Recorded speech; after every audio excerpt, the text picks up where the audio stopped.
Programme में आपको खुशामदीद कहते हैं। मैं असदुल्ला खान हूँ और मेरे साथ आरिफ निज़ामी साहब मौजूद हैं। निज़ामी साहब, बहुत सारे इश्यूज़ हैं जिस पर आज बात करनी है, क्योंकि ईद की छुट्टियाँ चल रही थी, बहुत सारी चीज़ें जमा हुई हैं। लेकिन मैं आगाज़ करना चाहूँगा सदारती इंतखाबात से। अब पीपल्स पार्टी जो है वो उन्होंने पहले वोट नहीं दिया शहबाज शरीफ साहब को, और अब शहबाज शरीफ या PMLN जो है वो पीपल्स पार्टी के सदारती उम्मीदवार को वोट नहीं करना चाहते, एतजाज़ हसन को। वो कहते हैं कोई और शख्स ले आएँ, जैसे कि उन्होंने कहा था कि आप वज़ीर आज़म के तौर पर शहबाज शरीफ की जगह कोई और ले आएँ। तो ये बदला ले लिया फिर PMLN ने पीपल्स पार्टी से। ये दरअसल इमरान खान साहब की सबसे बड़ी खुशकिस्मती है कि उनको इतनी नालायक अपोजिशन मिली है, जिनके लीडरों के जो ईगोज़ हैं वो इतने बड़े हैं कि वो उनसे बालातर होकर कोई फैसला ही नहीं कर सकते। इस मामले में इमरान खान साहब मशले रहा हैं। अगर मैं समझूँ तो इनको इमरान खान साहब से सबक चाहिए कि उनकी एक बड़ी वेफर थिन मेजॉरिटी है। अगर MQM और दो पार्टियां और एक दो पार्टियां उनको छोड़ दें, उनकी मेजॉरिटी ख़त्म हो जाती। लेकिन उन्होंने MQM को भी साथ मिलाया, साथ उनके बदले नेशनल असम्बली में 2 मिनिस्ट्रियाँ दी, चौधरी बरदरान को भी अकोमोडेट किया, शेख रशीद को भी अकोमोडेट किया। शेख रशीद तो चले उनके हवारी थे, लेकिन उन लोगों को जिनके बारे में इमरान खान साहब क्या कुछ नहीं कहते रहे, अभी भी उनके पास लोग जो है मुकदमात वापस ले रहे हैं जो उन्होंने MQM के ख़िलाफ़ किए होते। लंदन तक वो गए MQM के ख़िलाफ़, लेकिन जब उनकी, इसको अंग्रेज़ी में कहते हैं रियल पॉलिटिक, एक ये वैसे तो लफ्ज़ ये अंग्रेज़ी का नहीं है, फ्रेंच का रियल पॉलिटिक मतलब है कि हकीकत पसंदाना सियासत। ये सियासत करने के जो हकीकत पसंदी के जो तकाज़े उनके मुताबिक उन्होंने, क्योंकि प्राइम मिनिस्टर बनना था, उन्होंने ये सारी चीज़ें तर्ज करके बर्दाश्त करके उन्होंने ये फैसला किया जी। लेकिन यहाँ क़ुव्वत बर्दाश्त का यकसर फुकतान है। शहबाज शरीफ साहब जो है उनका वो कुछ तो वो इस बात पे शौक थे वो कि उनको ये अंडरस्टैंडिंग थी कि पंजाब उनको मिलेगा, दे दिया जाएगा उनको, क्योंकि वो इतनी वफादारी वारी बच्चे बने रहे।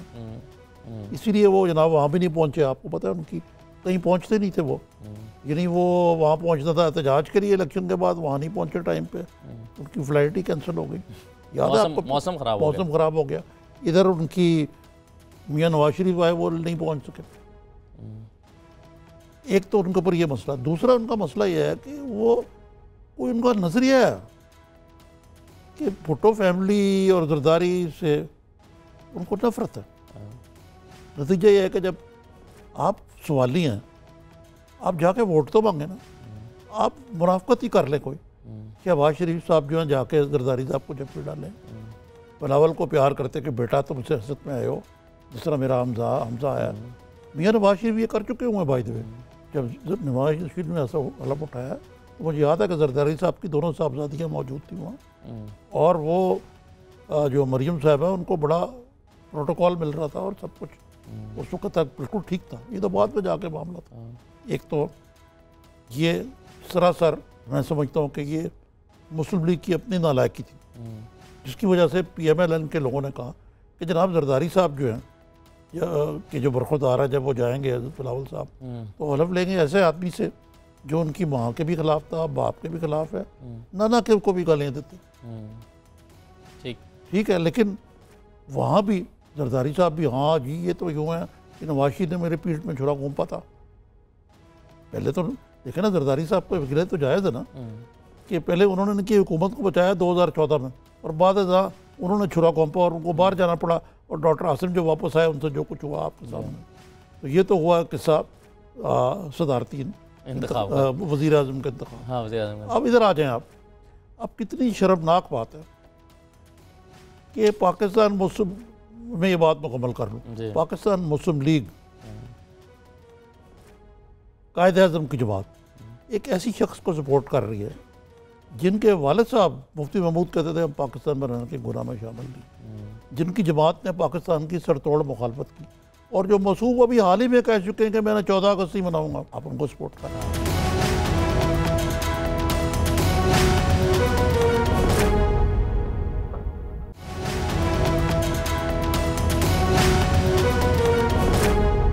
हमारे साथ सेनेटर मुसद्दिक मलिक साहब मौजूद हैं, मुस्लिम लीग नून के रहनुमा हैं। मुसद्दिक मलिक साहब खुशामदीद कहते हैं आपको।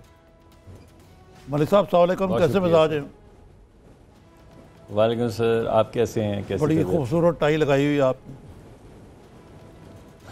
Thank you sir, thank you very much. ये बताएं कि ये मैं आपको देख नहीं सकता, वरना मुझे यकीन है कि आपकी टाई मेरी टाई से बहुत ज़्यादा बेहतर है। नहीं, आपकी ज़रा नवाजी है। अच्छा, मैं ये आपसे आज सवाल पूछना चाहता हूँ कि वो कौन सी मजबूरी थी जिसके तहत आप मौलाना फजल रहमान को सपोर्ट करने पे राज़ी हो गए, जो जिन्होंने कायद आज़म की जमात है, आफ्टर ऑल PMLN कहते तो यही, हम समझते यही हैं, प्यार है हमें बड़ा अच्छे, कि एक ऐसी शख्सियत को जिसकी जमात ने पाकिस्तान की सरतोड़ मुखालफत की, जिनके वालिद साहब ने कहा हम पाकिस्तान नाउज़ुबिल्लाह बनाने के गुनाह में शामिल नहीं हैं, और जो ख़ुद अभी 14 अगस्त कहते हैं कि मैं नहीं बनाऊँगा, तो आप क्यों उनको सपोर्ट कर रहे हैं फॉर दी प्रेसिडेंशियल इलेक्शन? देखिए सर, पहली बात तो ये है कि इस नुक्ता नज़र से जब आप जाएंगे तो बहुत सी जमातें पाकिस्तान की जो हैं वो आपको किसी न किसी वक्त, बिलखसूस पाकिस्तान जब बन रहा था, तो उनके आबा व अजदाद या उस वक्त के जो उनके सियासी मौक़िफ़ थे, अगर उनको आप मद्देनज़र रखें तो पाकिस्तान में उनको सियासत ही नहीं करनी चाहिए। लेकिन बाहर कैफ उनका अपना एक मुख्तलिफ़ जमातों का मौक़िफ़ था जब पाकिस्तान बन रहा था, मगर पाकिस्तान बनने के बाद बहुत सी जमातें जो हैं उन्होंने पाकिस्तान को आगे बढ़ाने में, पाकिस्तान की तरक्की में अपना और जमहूरियत को आगे बढ़ाने में अपना रोल प्ले किया है। तो एक तो ये है कि हमें हाज़री जो इस वक्त सिचुएशन है, जो हाज़िर सिचुएशन है, उसके अंदर बात करनी पड़ेगी कि हमारी सियासी जमातें जो हैं वो कहाँ कहाँ खड़ी हैं और क्या क्या हो रहा है। दूसरा नुक्ता ये है कि फजलुर रहमान साहब मौलाना जिनका आपने ज़िक्र किया है, उनके साथ पीपल्स पार्टी का भी इल्हाक रहा है, हमारा भी इल्हाक रहा है।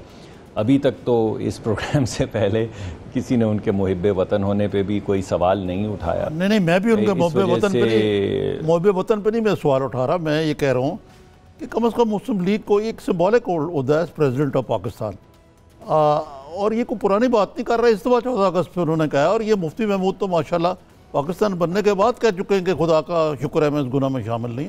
मैं पुरानी बात नहीं कर रहा। जी, मुफ्ती महमूद साहब उसके बाद भी ये तमाम गुफ्तगू करने के बावजूद, आपको पता है मुल्क के एक बड़े सूबे के वज़ीर आला भी रहे हैं, पाकिस्तान की सियासत में अपना रोल भी प्ले करते रहे हैं, मुख्तलिफ जो इत्तेहाद होते रहे हैं सियासी, उनमें भी उन्होंने शमूलियत की, लोगों से वोट भी लेते रहे हैं।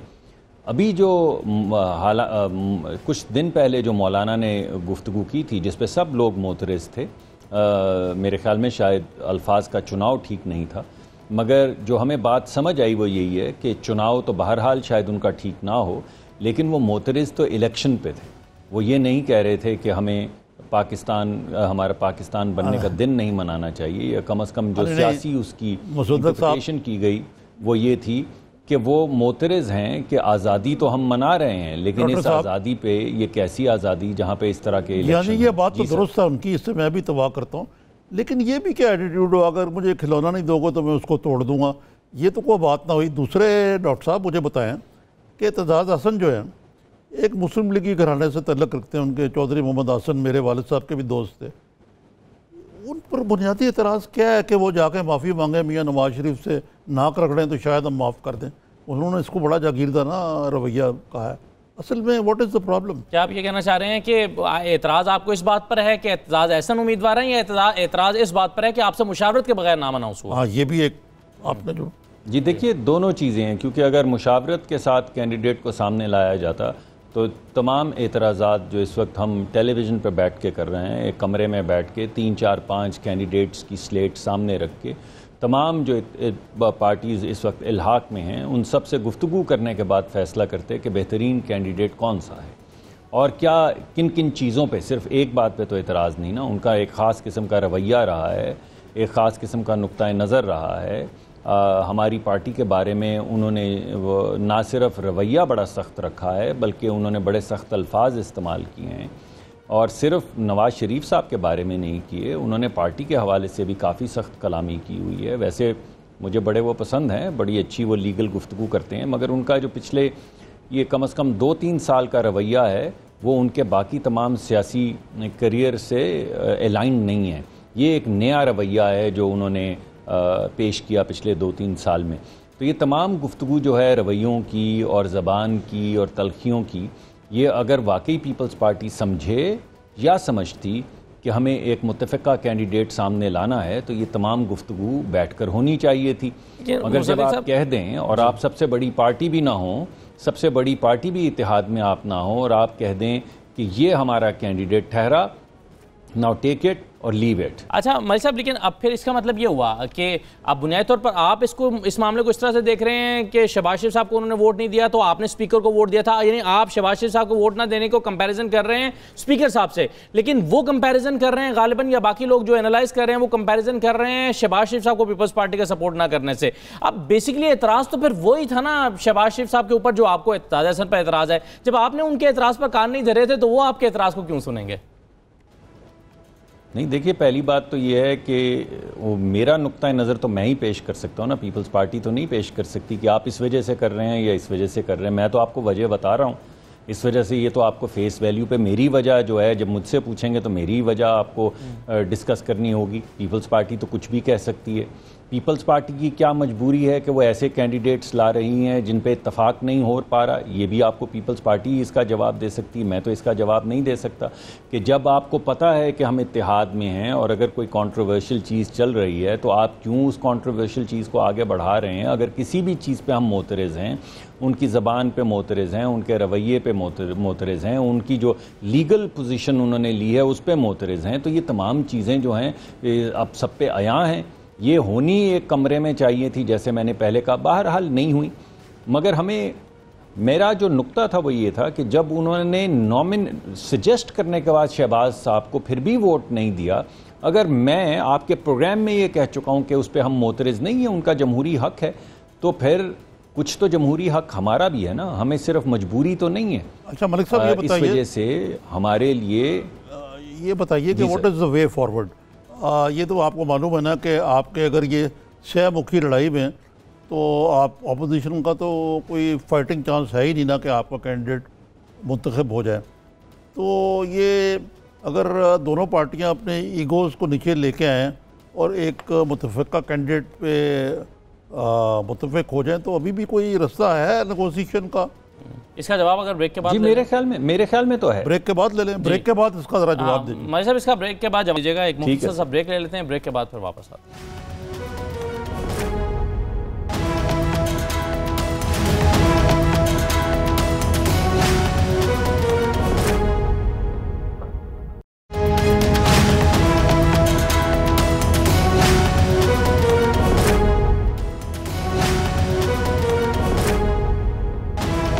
ब्रेक के बाद दोबारा खुशामदीद कहते हैं। मुस्तफ़ा मलिक साहब हमारे साथ मौजूद हैं। मलिक साहब, निज़ामी साहब ने सवाल आपसे किया था कि what is the way forward, और आपने कहा था कि है एक रास्ता। तो ब्रेक के बाद मैंने कहा था कि हम जानेंगे वो क्या है रास्ता आपके ख्याल में।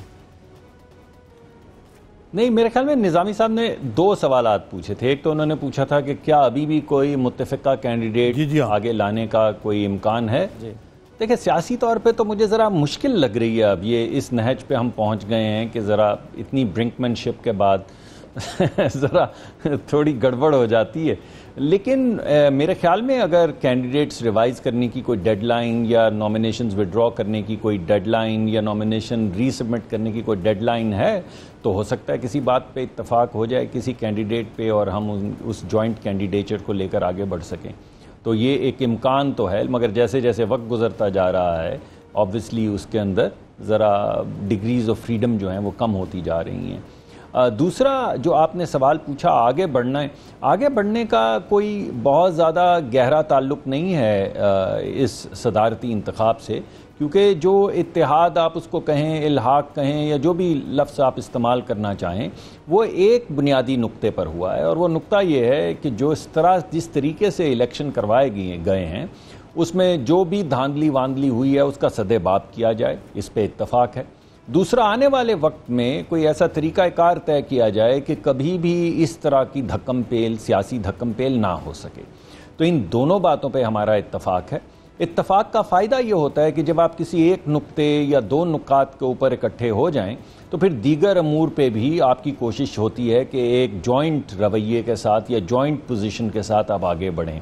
तो हमें बहुत उम्मीद है कि ये सियासी अमल है। अगर एक ही कैंडिडेट होता तो बेहतरीन काम था, लेकिन अगर एक नहीं भी हैं तो यही जमहूरियत है कि 2 कैंडिडेट्स या 3 कैंडिडेट्स होंगे, जिसके पास सबसे ज़्यादा वोट होंगे वो इलेक्शन जीत जाएगा।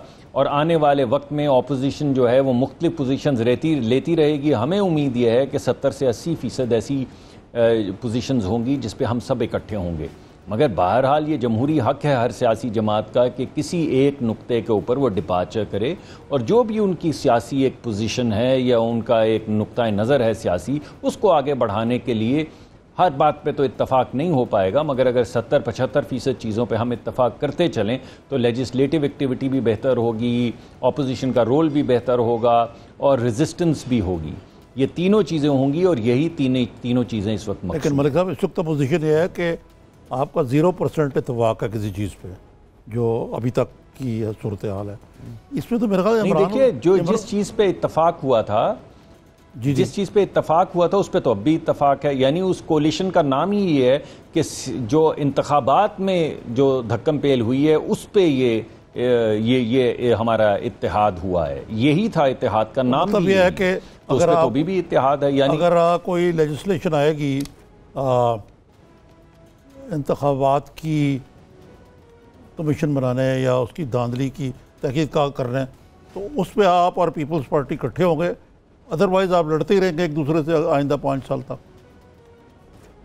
मेरा ज़ाती ये ख्याल है कि उस पर तो हम यकीनी तौर पे इकट्ठे होंगे और दीगर सियासी जमातें भी इकट्ठी होंगी। जो बहुत ज़्यादा इडियोलॉजिकली बाइफिकेटेड इश्यूज़ नहीं हैं उनको पर भी इत्तफाक राय रहेगी, लेकिन बाज़ मरतबा ऐसा होगा कि आपको आइडियोलॉजिकल डिपार्चर्स होंगे, और जब आइडियोलॉजिकल डिपार्चर्स होंगे तो फिर हर सियासी जमात जो है वो अपना अपना नुक्ता नज़र आगे बढ़ाएगी और उसी के इर्द गिर्द लेजिस्लेट करने या करवाने की कोशिश करेगी।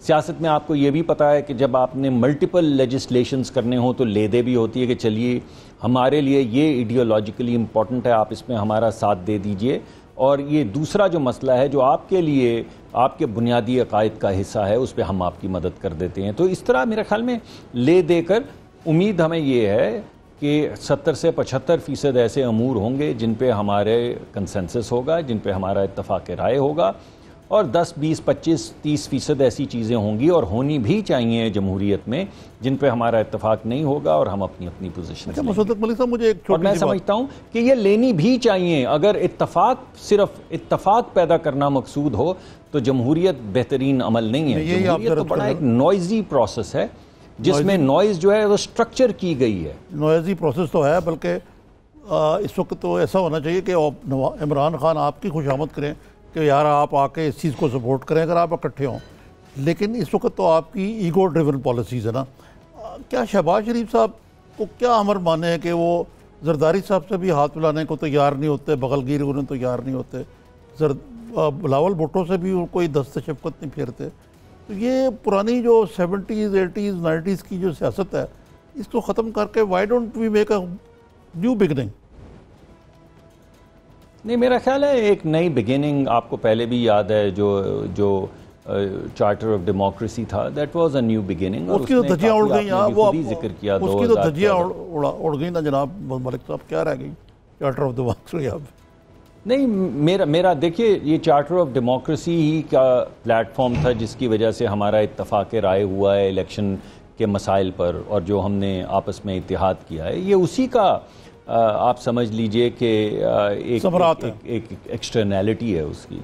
जी, उसके समरात हैं। और मैं समझता हूँ कि जैसे जैसे, और ये बड़ी छोटी बात है, हाथ मिला, ये ऑप्टिक्स के लिए इम्पॉर्टेंट है, आप बिल्कुल ठीक कह रहे हैं, ऑप्टिक्स के लिए ये चीज़ें इम्पॉर्टेंट हैं, मगर वैसे आगे बढ़ने के लिए जिस कसरत के साथ इस वक्त मामलात डिस्कस होते हैं, तमाम पार्टीज़, तमाम ऑपोजिशन की पार्टीज़ मिल बैठती हैं, कभी इत्तफाक राय हो जाता है। देखिए, एक दफ़ा हमने हमारा पहले जो हमारे हलीफ जो जमातें थी उनका ख्याल था कि ओथ ही नहीं लेना चाहिए, मगर फिर इस पे इत्तफाक हो गया कि ओथ लेना चाहिए। तो ये एक सक्सेस था कि तमाम सियासी जमातें एक पेज पर आ गई, फ्रैक्चर नहीं हुआ। तो जहाँ पे जी अभी मुझे ये याद आया कि जो आपकी मरी में मीटिंग हुई है अभी, उसमें बिलावल भुट्टो साहब ने भी आना था, but he did not show up. उसकी क्या वजह हुई? ये मैं नहीं जानता, ये तो आपको सवाल पीपल्स पार्टी से पूछना चाहिए। लेकिन अभी तक मेरे ख्याल में बिलावल भुट्टो साहब और जरदारी साहब तो किसी भी ऐसी मीटिंग पर तशरीफ़ नहीं ले आए, तो इट्स नॉट एनॉमलस कि वो वहाँ पर तशरीफ़ नहीं लाए।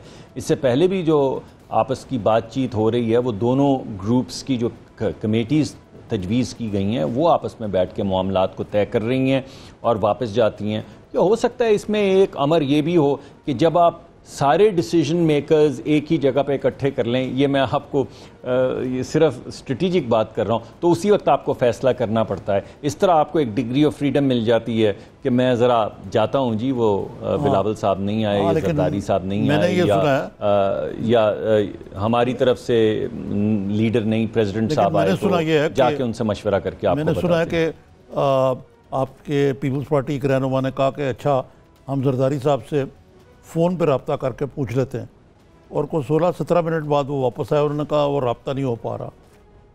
तो ऐसे भी हो जाता है ना फिर ऐसे मामला। जी तो देखिए ये वही बात है जो मैंने आपसे कही, मैं उनको सेकंड गेस नहीं कर सकता, मैं आपको ये नहीं कह सकता कि रब्ता हुआ या नहीं हुआ, क्योंकि अगर वो कह रहे हैं तो वो मोहतरम लीडर हैं जो भी पीपल्स पार्टी के, मैं क्यों उनको सेकंड गेस करूंगा, यकीनी तौर पे नहीं हुआ होगा रब्ता। लेकिन अगर आपको एक और नुक्ता नज़र से देखें कि अगर आपको किसी चीज़ को सोचने के लिए वक्त दरकार है, तो आप ये कहेंगे कि भाई वो यहाँ पर इस वक्त तशरीफ़ फरमा नहीं है, हमें थोड़ा वक्त और चाहिए, फ़ोन पे रब्ता नहीं हो रहा। ये मैं नहीं कह रहा कि उन्होंने ऐसा किया है, लेकिन एक आपको डिग्री ऑफ फ्रीडम तो मिल जाती है ना कि आप बाद में जाके मुशावरत भी कर पाएँ और सोच भी सकें कि आपको इस पर क्या पोजीशन लेनी है। ठीक है, बहुत शुक्रिया मुसादिक मलिक साहब, प्रोग्राम में शिरकत करने के लिए आपको बहुत शुक्रिया। सेनेटर साहब ने वक्त निकाला, बहुत शुक्रिया जनाब आपका। हम मुसादिक निज़ामी साहब ये कह रहे हैं कि हम तो नज़रियाती सियासत कर रहे हैं, यानी अपनी पार्टी, हमारी पार्टी अपनी अपनी नज़रियात पे चल रही है और पीपल्स पार्टी चूँकि अपने नज़रियात से हट चुकी है, तो उसकी वजह से ये सारी गड़बड़ हो रही है। पीपल्स पार्टी मुफादात की सियासत कर रही है, वो देखें, लेकिन वो आपने खुद ही उस तरफ इशारा किया। लेकिन ना उनका मफाद बड़ा सिंपल है। सिंध में उन्होंने उनको अक्सरियत हासिल हुई है इलेक्शन में, वाज़ेह अक्सरियत, और उनकी हुकूमत बनी हुई है, वो हुक्मरान है एक जगह। यहाँ जैसे मैंने पहले अर्ज़ किया, मुस्लिम लीग का तो सारा ही मिला लुट गया ना, फेडरल लेवल पे भी फारिग हुए, यहाँ भी फारिग हो गए। अब वो तो विल्डरनेस में, सड़कों पे। फिर जरदारी साहब का जो दूसरा मसला है, ये जो आप देखिए, ये टाइमिंग देखें ना, ये बड़े पुराने केसेस हैं, 2015 के 14 के मनी लॉन्ड्रिंग वाला, मनी लॉन्ड्रिंग वाली, इनको क्यों इस वक्त हीटअप किया गया? जरदारी साहब के ऊपर स्क्रूज है, बल्कि कहा गया कि आज अगर आप पेश नहीं होंगे तो आपकी ज़मानत कैंसिल हो जाएगी। आज वो पेश हुआ ना, वो और एफआई के सामने पेश हुआ। जी मैं एफआई की बात कर रहा हूँ, ज़मानत तो कैंसिल, कल सुप्रीम कोर्ट में भी जी जाना उन्होंने ये भी कहा कि ये सारे केसेस जो हैं ये नवाज शरीफ के दौर के इंस्टीट्यूटेड हैं, आपने शायद गौर नहीं किया जो उन्होंने आज फरमाया। तो जरदारी साहब का मफाद क्या है? जरदारी साहब का शॉर्ट टर्म और लॉन्ग टर्म दोनों मफाद ये हैं कि 5 साल नई असम्बलियाँ अपने मुद्दत पूरी करें। ठीक। एक और चीज़ को आप देखें गौर से, अगर आप बनज़र गैर पीपल्स पार्टी के इलेक्शन रिजल्ट्स देखें हैं, तो इनकी सेफ कॉन्स्टिट्यूंसीज जो पहले थी उनमें भी मार्जिन कम हुए हैं जी। पीटीआई एक एमक्यूएम को रिप्लेस करके दूसरी बड़ी सियासी जमात के तौर पर उभरी है। ये जीडीए लेकिन इतनी कामयाबी नहीं हुई, लेकिन एक अलायंस है। ये जुल्फ़िकार मिर्ज़ा जो उनके साथी थी, एक अलग थ्रेट है बदीन में। तो अगर ये सारी चीज़ें देखें तो जरदारी साहब को कंसोलिडेट करने के लिए, अपने सियासी मवाद के लिए भी और अपने ज़ाती मफाद के लिए भी, वो उस तरह की नो होल्ड्स बार्ड मेरा ख्याल है अपोजिशन नहीं कर पाएंगे जिसकी मियाँ नवाज शरीफ को उम्मीद है। फिर सवाल ये है निज़ामी साहब कि जरदारी साहब जो कुछ कर रहे हैं, शहबाज शरीफ साहब को उनके बकौल मुसादिक मलिक साहब के पहले खुद ही नाम तजवीज़ किया और फिर एतराज़ उठा दिया, और एतजाज़ हसन के नाम पर मुशावरत ही नहीं की, और पता था कि इस नाम पर एतराज़ आएगा, फिर भी उनका नाम फ्लोट कर दिया। इसका मतलब है कि जरदारी साहब ये सोच समझ के प्लान करके इस तरह कर रहे हैं कि कहीं ये इत्तेहाद बन ना जाए। नहीं नहीं नहीं, वो बिल्कुल प्लान करके कर रहे हैं, लेकिन इसलिए नहीं कि इत्तेहाद बने या ना बने, इसलिए कि वो ये बताना चाहते हैं कि मैंने अपनी सारी ऑप्शंस खुली रखी हुई है, लेकिन मैं अपने एक्सरसाइज नहीं कर रहा। ठीक है, मतलब एतजाज़ पर इंसिस्ट करना। देखे ना, मैं आपको साफ बयान, there is no love lost between Aitzaz साहब एंड जरदारी साहब, कह रहे हैं वो, ठीक है, जो कुछ भी है, लेकिन कौन सा उसने सलूक किया है जरदारी साहब ने चौधरी एतजाज़ हसन साहब के साथ? सही है। अगर आप इसको इस तरह देखें कि उनको, अगर खोकर साहब को सेनेट में जगह दे सकते थे पंजाब से होते हुए। तो ये तजाद हसन साहब का तो राय इम्तियाज़ था या उनका था? ठीक है, मुख्तसर ब्रेक के बाद वापस आते हैं।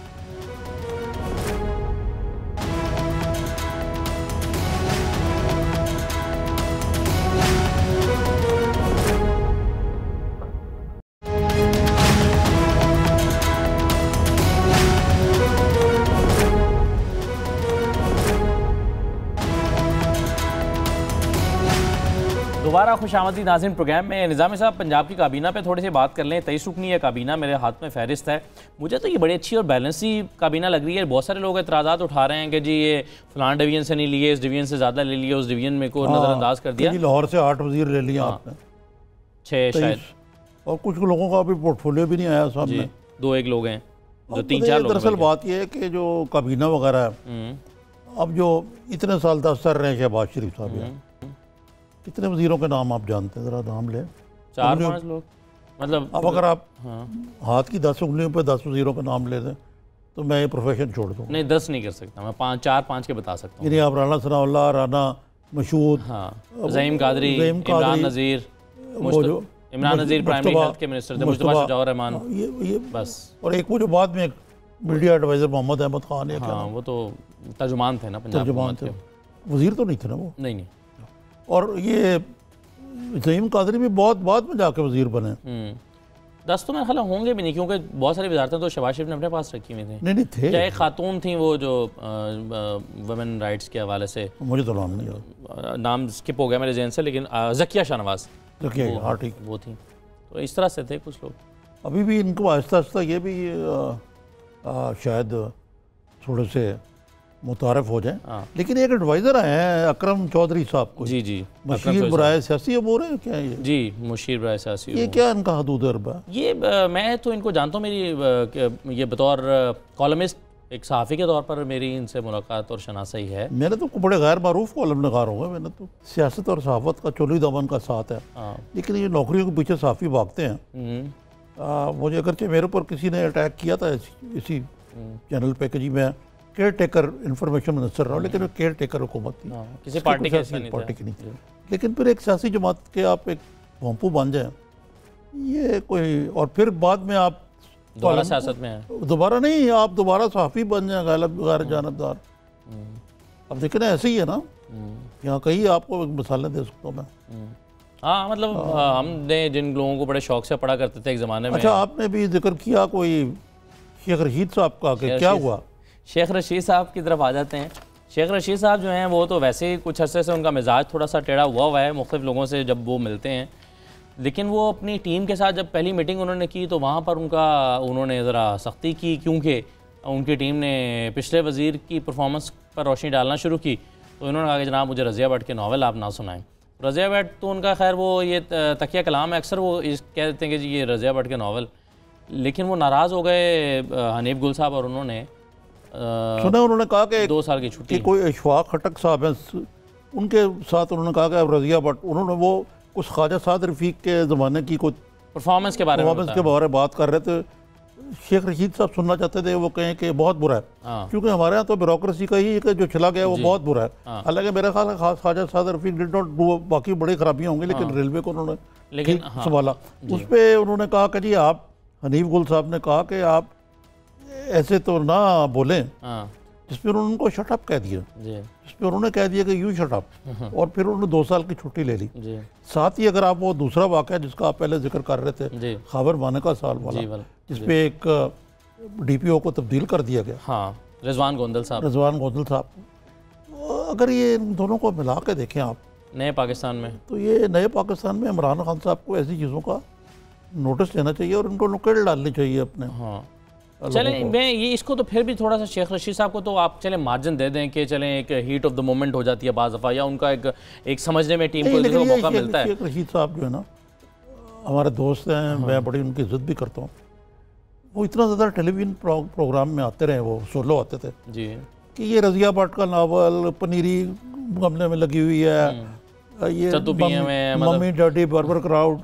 यार आप एक सरकारी आप ओहदेदार हैं, आपको ज़रा थोड़ा सा डिफरेंस करना चाहिए इन दोनों में। बिल्कुल ठीक है। अच्छा, अब लेकिन ये जो मामला रिजवान गोंदल वाला है निज़ामी साहब, इसको थोड़ा सा मुख्तलिफ अंदाज में मैं देखूँगा, क्योंकि यहाँ पर तो बिल्कुल ये हुआ ना कि पुलिस रिफॉर्म्स की बात हो रही है और यहाँ पर जो नासिर दुरानी साहब थे उनकी खदमात ली जा रही हैं और ये एक मेरिट और पुलिस रिफॉर्म्स की बात हो रही है और केपी को मिसाल बनाया जा रहा है।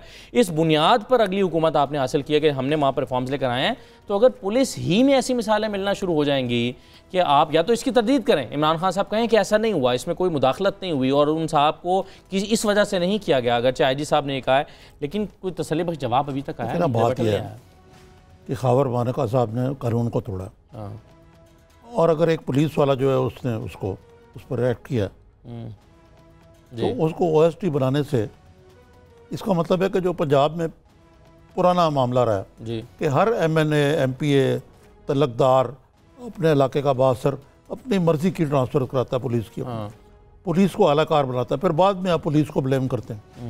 अब अगर इस नेक्सस को आपने तोड़ना है, nexus between politicians and police, तो ये तो उसका तरीका नहीं, ये नया पाकिस्तान तो नहीं है जिसके लिए इसमें बल्कि नोटिस लेना चाहिए। और जिसने अगर वाकई रिजवान गोंदल राइट पर हैं, उन्होंने ठीक कदम उठाया, तो फिर इनको ट्रांसफ़र करने वाले के खिलाफ एक्शन होना चाहिए। लेकिन ये भी देखे ना, आपके इमरान खान साहब को ये भी तो कमाल है ना कि इन्होंने कुछ लोगों को हौसला दे दिया कि वो अपने राय का बरमला आज़ार कर सके। मतलब जुर्रंदाना तो है ना उस अफसर की जिसने शेख रशीद को तुर्की ब तुर्की जवाब दिया। बिल्कुल इसी तरह मैं भी होता तो यही करता, शायद कोई भी होता तो। इन्होंने भी कहा कि जाके आप मानेका साहब से माफ़ी मांगे। क्या आपने उनको चेज करके रोका क्यों? कि रोक किस बात पे माफ़ी मांगे भाई? उन्होंने इनकार कर दिया। पुराने पाकिस्तान में तो जाके कई पैर भी पकड़ लेता हो। तो ये अब तो वो भी एक्सपेक्ट कर रहे हैं ना कि हम एक नए पाकिस्तान में हैं, तो नए पाकिस्तान में तो माफ़ी नहीं मांगनी चाहिए, चेज करना चाहिए, प्रोटोकॉल का ख्याल नहीं करना चाहिए कि कौन मेरा मतलब है इसको ज़्यादा सीरियसली नहीं लेना चाहिए नए पाकिस्तान को। अब मैं आपको थोड़ा सा दूसरी तरफ ले चलूँ। मैंने कहीं ये खबर पढ़ी, बल्कि आज मैं देख रहा था मरियम औरंगज़ेब जिक्र भी कर रही थी कि बनी गाला से इमरान खान साहब जो हैं हेलीकॉप्टर में प्राइम मिनिस्टर हाउस जा रहे हैं, तो भाई कहाँ गया नया पाकिस्तान? फिर आप कैसे मियाँ नवाज शरीफ और शहबाज शरीफ और इन लोगों पर एतराज़ करते? फिर तो ये वही पाकिस्तान है जो ब्लू के मुताबिक है। सारा ये सिक्योरिटी का मसला है सर, ये आपके लिए नहीं है, ये आपके लिए नहीं, हमको फेवर कर रहे हैं। ये तो सिक्योरिटी और कानून का तकाजा है। ऐसे ही होता है ना। तो हमारा ख्याल था कोई नई ब्लू बुक बनेगी। पाकिस्तान है, अगर आपकी कोई जान को कुछ होता है तो पाकिस्तान पर मसला हो जाएगा। जी, आपको ये पाकिस्तान की खातिर करना चाहिए। ये तो आहिस्ता आहिस्ता अभी तो है इब्तिदा इश्क, आगे आगे देखी होता है क्या पुराना पाकिस्तानी बन जाएगा। नहीं चलें, अभी जब तक हो ना जाए तब तक हमें वैसे तवक्को ये रखनी चाहिए। ये मेरा मकसद है कि ये कुछ इनको यहीं पर रोकना चाहिए और नहीं मैसेज करेक्ट देना चाहिए। खान साहब वेल मीनिंग आदमी हैं और वो वाकई कुछ करना चाहते हैं मुल्क के लिए, लेकिन इसके लिए इन चीज़ों को रोकना होगा। और इमरान खान साहब को इन तमाम इश्यूज़ को एड्रेस करके उनके इन्फॉर्मेशन मिनिस्टर हैं, उनके ज़रिए से उनके ज़रिए से मैं आपको बताऊँ, लोग VVIP कल्चर से सख्त हैं जी। आपको पता है ये जो हटे ना, ये रुकावटें, मसलन मॉडल टाउन जाना, मेरे इन-लॉज रहते हैं वहाँ, मुश्किल था। इधर से जाएं यूं जाएं, कोई इधर से पुलिस कहती है आप उधर से आए, इधर मीटिंग हो रही है बंद। खुदा का शुक्र है कि जान छूटी। बाद सहाफ़ी ऐसे हैं कि उनको, उनके अहल खाना को, सबको, ये एलीट फोर्स का काम ही कोई नहीं था सिवाय एलीट की हिफाजत करना। तो ये बड़ी अच्छी चीज़ है, इनको आप आगे बढ़ाना चाहिए बजाय कि आप रजत कैकरी का शिकार हो। सही बात है। वैसे तो मैं वीडियोस देख रहा हूँ कि जी इमरान खान का प्रोटोकॉल 4-5 गाड़ियाँ हैं, कंपैरिजन में एक वीडियो चल रही है जिसमें नवाज शरीफ का प्रोटोकॉल था और गाड़ियाँ ख़त्म होने का नाम नहीं ले रही। लेकिन अगर वो हेलीकॉप्टर इस्तेमाल कर रहे हैं और उनकी वजह ये है कि वो समझते हैं कि ट्रैफिक ना रुके और वो लोग परेशान ना हो, तो इसकी भी वजाहत करनी चाहिए उनको। मुझे नहीं पता कि रोड बाय रोड आने पर ज़्यादा खर्चा होता है या हेलीकॉप्टर पर आने पर ज़्यादा खर्चा होता है। एक्चुअली यार हेलीकॉप्टर पर ज़्यादा होता है। फ्लाइंग आवर्स के फ्लाइंग का देखें आप, हेलीकॉप्टर की लैंडिंग और उसकी टेक ऑफ वगैरह हो तो सही है। हाँ भाई, साथ ये बात ये नहीं है कि ज़्यादा होता है नहीं होता। इसका जो सिंबॉलिक मैसेज है वो ठीक नहीं जाता। ठीक है, सही है, और इसकी वजाहत हो जानी चाहिए। राइट। अच्छा, अब आगे बढ़ते हुए निज़ामी साहब, एक जो शाह कुरैशी साहब हैं, जी मैं उनसी तरफ आ रहा हूँ। शाह कुरैशी साहब किस मुश्किल में पड़ गए हैं? देखिए यार, ये टेक्निक, ये ट्रिकी तो है। कौन सी मुश्किल है? एक तो ये हुआ इब्तदाई तौर पर कि जी ये बात नहीं हुई, वो बात हो गई। फिर इमरान खान साहब को वज़ीर ख़ारजा का फ़ोन जो है वो इमरान खान साहब ने क्यों लिया, वज़ीर ख़ारजा ने क्यों नहीं लिया, अमरीकी वज़ीर ख़ारजा का फ़ोन। तो इस तरह की चीज़ें हुकूमत को के लिए क्या परेशानी का बायस है आपके ख्याल में, या ये कोई रूटीन की बातें हैं? मेरा ख्याल है कि इस वक्त ख़ास तौर पे अमेरिका के साथ ताल्लुकात जो हैं वो इंतहाई हसास लेवल पे हमें उनसे कुछ ताल्लुकात कायम भी रखने हैं। कुछ हमारा IMF के मामलात, अगरचे आज असद उमर साहब का कमी देख रहा था कि उन्होंने फैसला नहीं किया कि IMF में जाएं या ना जाएं, लेकिन मुझे तो कोई वो ये भी कह चुके हैं कि $12 बिलियन की खतीर रकम IMF की सूरत में चाहिए होगी और हमें कर्जे चाहिए सिर्फ सूद उतारने के लिए पुराने सबों, और ये कई साल तक हमें 12-12 अरब चाहिए होंगे। ये पाकिस्तान को मज़ीद मकरूज़ करने वाली बात है, इससे बचा जा सके तो बड़ी जी बात है, लेकिन नज़र नहीं आता। बाकी रहा ये, देखिए माइक पॉम्पेयो का फ़ोन आया जी, सिंपल बात जी। सबसे पहले तो महल नज़र है कि मेरा ख्याल है कि कम से कम अमेरिकी वाइस प्रेसिडेंट फ़ोन करता इमरान खान को मुबारकबाद देने के लिए। सबसे पहले तो वजारत ख़ारजा के ज़राए का कहना है कि उनसे नहीं पूछा गया। ये शाह महमूद कुरैशी साहब ने अगर खुद ही फैसला कर लिया। एक ये आपको पता, जॉन कैरी के बड़े करीब होते थे पहले जी, शाह महमूद कुरैशी साहब, इनका बेटा उनके साथ काम भी करता रहा जो अब MN है जी। तो मकसद है कि उनको फ़ोन नहीं लेना चाहिए था। ठीक। फिर उसकी जो रीड आउट थी उसमें उन्होंने कहा कि जी इसमें बात हुई है कि पाकिस्तान दहशत गर्दों को अपने इलाके ना इस्तेमाल करने दें, लुबे लबाब यही था। इन्होंने कहा जी ये बात ही नहीं हुई। फिर उन्होंने कहा जी हाँ ये बात हुई है, हम कहते हैं इंसिस्ट करते हैं। सवाल ये है कि बात हुई है नहीं हुई। जब उन्होंने कह दिया कि बात हुई है तो उन्होंने मैसेज जो पाकिस्तान को दे दिया ना, नहीं भी हुई तो भी हो गई कि जी हमारे लिए बहुत मुश्किल है, आप एक रोल अदा करें ये जंग के अंदर तालिबान से मुज़ाकरात में, दूसरे आप अपने उनके कहने के मुताबिक दहशत गर्दों को अपनी सरजमीन इस्तेमाल कर रहे हैं। क्योंकि अभी आपको पता ना गजनी में हमला हुआ, को 200 आदमी मारे गए उसमें, फिर ईद के दिन काबुल पर अटैक हुआ। तो आजकल तालिबान पर ऑन दी अपसर्च 70% इलाके पे उनका ऑलरेडी कब्जा है या असर नफूज है। ये तो अशरफ गनी तो सिर्फ काबुल के सदर हैं। अब इस सूरत में पाकिस्तान का तो कसूर नहीं है, लेकिन वो पाकिस्तान को ब्लेम करते हैं, इंडिया भी इसके पीछे है, अमेरिका भी इससे जान छुड़ाना चाहता है, कहते हैं उसकी तारीख की सबसे बड़ी जंग है। तो पाकिस्तान को बड़ा एहतियात से चलना पड़ेगा। दूसरा मसला आ गया हुआ है FATF वाला, फाइनेंशियल एक्शन टास्क फोर्स, कि जो टेररिज्म की मदद के लिए जो पाकिस्तान में रकूम आती हैं, मनी लॉन्ड्रिंग जिसको कहते हैं, उसको रोकने के लिए अभी पूरी तरह पाकिस्तान ने मौसर इक़दाम नहीं किए। अभी उनकी एक टीम आई थी, वो मेरी इत्तला के मुताबिक इतनी मुतमईन नहीं गई वापस। तो ये सारे मामलात जो हैं, इसको आप अगर आपके जो मुश्किलात हैं उनसे मिला लें तो मेरा ख्याल है जो बतौर वज़ीर ख़ारजा शाह महमूद कुरैशी साहब को बातें कम और काम ज़्यादा करना चाहिए। सही है। वैसे एक चीज़ निज़ामी साहब, परसेप्शन ये रहा है पाकिस्तान में कि अफ़गानिस्तान, इंडिया, अमेरिका, किसी हद तक सेंट्रल एशिया या कुछ इंपॉर्टेंट स्टेट्स के हवाले से जो पॉलिसी है वो हुकूमत पाकिस्तान या पाकिस्तान की जमहूरी हुकूमत जो है वो नहीं बनाती, कुछ और मुक़द्दर क़ुव्वतें बनाती हैं। क्या इसमें हकीकत कितनी है? और अब इमरान खान साहब की हुकूमत जो है, देखिए इमरान खान इजाज़त कितनी देंगे? मुख्तसर जवाब देता हूँ मैं। नेशनल सिक्योरिटी कमेटी है, वहाँ बैठ के फौजी क़यादत की आदत से हर एक चीज़ पे आप डिस्कशन कर सकते, प्लेटफॉर्म मौजूद है। प्लेटफॉर्म मौजूद है। बिल्कुल ठीक है, बिल्कुल जामे और मुख्तसर जवाब आपका। बहुत शुक्रिया निज़ामी साहब प्रोग्राम में शिरकत करने के लिए। ये नाज़रीन आज का प्रोग्राम, जिस पर अपना फीडबैक हमें दीजिएगा। मुझे इजाज़त दीजिए, अल्लाह हाफ़िज़।